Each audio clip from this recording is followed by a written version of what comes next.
लीजिए, कुमायूं के ये जो घने जंगल हैं और इन घने जंगलों के बीचों बीच बसे हुए गांव जो कल तक पहाड़ी रीति रिवाजों के लिए जाने जाते थे, जहां की गलियां बच्चों की शरारतों से गुंजायमान थीं, जहां अपने रिचुअल्स के लिए वो कुछ तैयारियां कर रहे थे।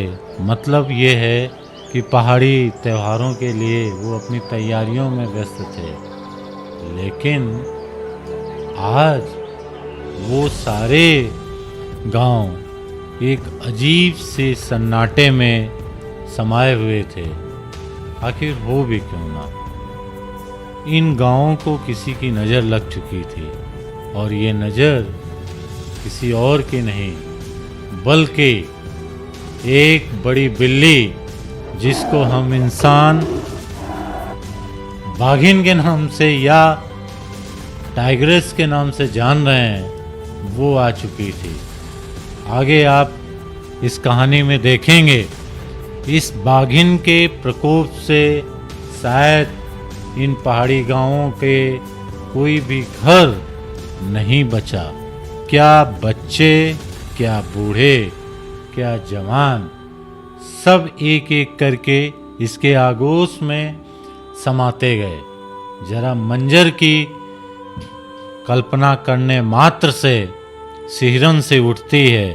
अब इन हवाओं में एक अजीब सा सिहरन पैदा हो रहा था, क्योंकि इस बाघिन ने मौत का वो तांडव खेला कि एक एक करके लगभग 436 लोग असमय काल के घास में समा गए। सोचिए कितना पीड़ादायी वो मंजर रहा होगा जब ये बाघिन किसी के हाथ से उसका दूधमुआ बच्चा उठा ले गई, तो किसी बूढ़े को उसके घर से उठा ले गई। कहानी के खौफनाक मंजर की शुरुआत कुछ इस तरह होती है। जो हिंदुस्तान से कुछ ही दूरी पर तराई एरिया में बसा हुआ नेपाल का क्षेत्र है, और नेपाल और उत्तराखंड एक नदी से जुड़ रहे हैं, जिसको हम लोग शारदा नदी के नाम से जानते हैं। तो इसी शारदा नदी के उस तरफ, अर्थात नेपाल में गांव में, इस बाघिन के आतंक की शुरुआत होती है। और सबसे खास बात ये थी कि ये जो बाघिन थी, इसने सबसे पहला शिकार अपना एक छोटी सी बच्ची के रूप में किया। ये बच्ची, जैसा होता है पहाड़ी क्षेत्रों में घास काटने लोग जाते हैं, तो एक ग्रुप था वो पूरा घास काटने के लिए गया हुआ था।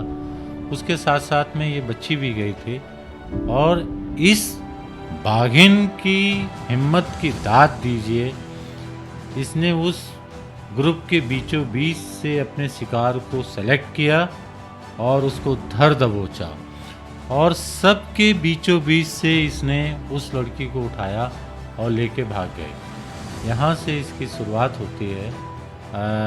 कुछ समय बाद उसका कुछ अवशेष प्राप्त हुए कपड़ों से, जिससे ये आइडेंटिफाई हुआ कि ये बाघिन ने उसको मारा है। अभी तो ये शुरुआत हुई थी। अभी इन भोले भाले गांव वालों को कुछ नहीं मालूम था आगे क्या होने वाला है।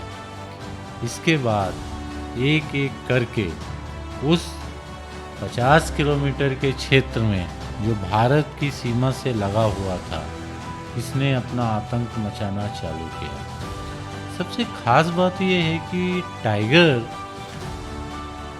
का जो शिकार करने का पैटर्न होता है वो नॉक्टुरल होता है। वो बचने की कोशिश करता है मानव बस्तियों से। वो एक, हम लोग बोलते हैं कि वो एक शर्मीला जानवर होता है, लेकिन ये जितने भी पर्याय मैंने बताए टाइगर के विषय में, वो सब के सब जुठलाए जा रहे थे इस बाघिन के द्वारा। मेरी बात का मतलब समझने की कोशिश करिए। ये बाघिन दिन में शिकार करती थी अपने शिकार को आइडेंटिफाई करके रखती थी और उसको मालूम होता था कि हमको इस शिकार को कहाँ पे ले जाके मारना है। आप कल्पना करिए कि जब मैं पढ़ता हूँ तो मुझे पता चलता है कि कोई दो गांव के औरतें हैं जो लकड़ी बीनने के लिए जा रही हैं और दबे पांव ये भी उनके पीछे पीछे जा रही है। उनमें से एक महिला बोलती है कि मुझे ऐसा लग रहा है कि कोई जानवर हमारे पीछे है। ये दिन की बात है।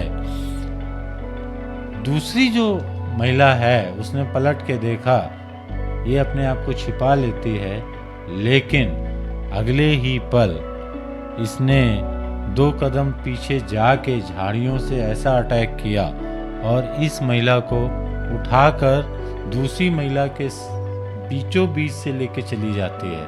अर्थात आज इसने चैलेंज कर दिया था कि हमसे बढ़ के कोई नहीं है। इस तरीके से जब इसने आतंक मचाया और लगभग एक एक करके अपने शिकारों को मारती गई, जिसमें से मोस्टली इंसान और उनके बच्चे थे।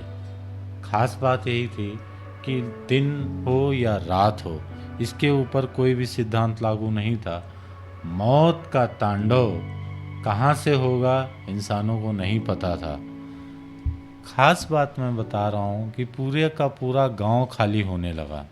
तब वहाँ की सरकार के संज्ञान में ये आया कि इस पहाड़ी क्षेत्र में कोई वन जीव ऐसा आया है जिसने मौत को बिल्कुल खुलेआम इस तरीके से खेला है कि वहाँ के आदिम और जनजातियाँ, इंसानी बस्तियों में रहने वाले लोग अब डर सहम के वो दिन के उजालों में भी नहीं निकल रहे हैं। तो नेपाल की राजशाही सरकार ने आदेश पारित किया वहाँ की सेना को, क्योंकि इससे पहले कई शिकारी भेजे गए, लेकिन खास बात ये थी कि उनमें से कई तो इसी बाघिन का शिकार हो गए। ये देख के वहाँ पर जो प्रशासन था उसने पूरी की पूरी सेना को इस बाघिन को न्यूट्रलाइज करने के लिए उतार दिया। कई बार गोलियां मारी गईं, लेकिन वास्तव में ऐसा लग रहा था कि इस बाघिन के ऊपर किसी दूसरी आत्मा का साया है।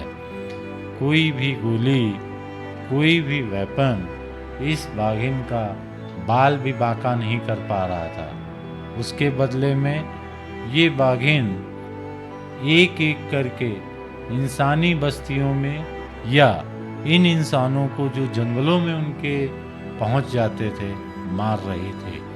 तो वहाँ की सेना ने ऑपरेशन लॉन्च किया इस बाघिन के खिलाफ। पूरी सेना को उतारा गया कि इस बाघिन को मारना है, लेकिन वो मार नहीं पाए। कई बार गोलियां चलाई गईं। तो शारदा नदी के किनारे किनारे जब आप आएंगे तो इस क्षेत्र में कुमाऊं मंडल स्टार्ट हो जाता है और ये फॉरेस्ट एरिया है पूरा। अब ये नेपाल की सेना ने क्या किया, उसको धकेल दिया हिंदुस्तान की सीमा के अंदर। और कुछ दिन उन्होंने उस पहाड़ी क्षेत्र में कैंप किया। जब वो आश्वस्त हो गए कि अब इस बाघिन के प्रकोप से उन्होंने अपनी जनता को बचा लिया है, तो वो लोग न्यूट्रलाइज हो गए। लेकिन अभी तो कहानी बाकी थी। अब ये बाघिन आई उत्तराखंड में। चूँकि ऐसा बोला जाता है कि जब एक टाइगर को इंसानों का खून लगता है या इंसान के मांस की लत पड़ती है, ऐसा नहीं है।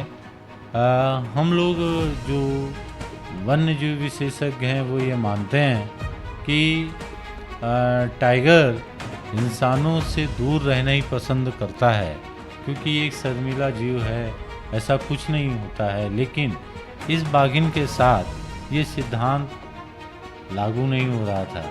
ये वास्तव में इंसानों के ही दुश्मन थे।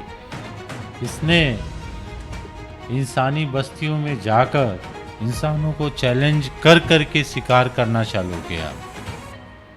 और अब इसका तांडव उत्तराखंड में पूरे जोश में चल रहा था।